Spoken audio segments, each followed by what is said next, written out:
Iran की सरकार ने अब वो कदम उठा लिया है जिसे कई एक्सपर्ट्स पूरे मिडिल ईस्ट के लिए पॉइंट ऑफ नो रिटर्न मान रहे हैं। देश के अंदर भारी विरोध प्रदर्शन, आर्थिक दबाव और सत्ता के खिलाफ गुस्सा, और बाहर इजरायली एयर स्ट्राइक का खतरा और अमेरिकी बॉम्बर्स की तैनाती, इन सब के बीच ईरान के सैन्य नेतृत्व ने एक बेहद खतरनाक चेतावनी जारी कर दी है। ईरान ने साफ कहा है, अगर अमेरिका या उसके किसी भी सहयोगी देश ने सैन्य दखल दिया तो फारसी खाड़ी में मौजूद अमेरिका के सभी बड़े सैन्य ठिकाने निशाने पर होंगे। इस लिस्ट में Qatar, Bahrain, Iraq, Syria, Kuwait और ओमान तक शामिल है।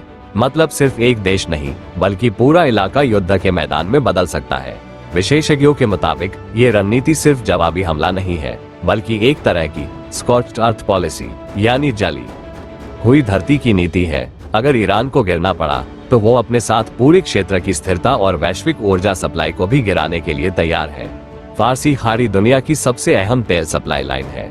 यहाँ से होकर रोजाना करोड़ों बैरल तेल दुनिया भर में जाता है।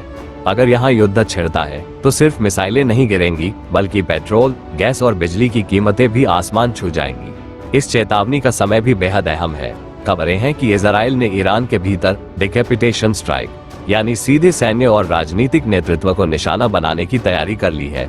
वहीं अमेरिका के B-52 और B-2 बॉम्बर्स को भी हाई अलर्ट पर रखा गया है, यानी दोनों तरफ से हथियार तैयार है। बस एक चिंगारी पूरे इलाके को आग में झोंक सकती है।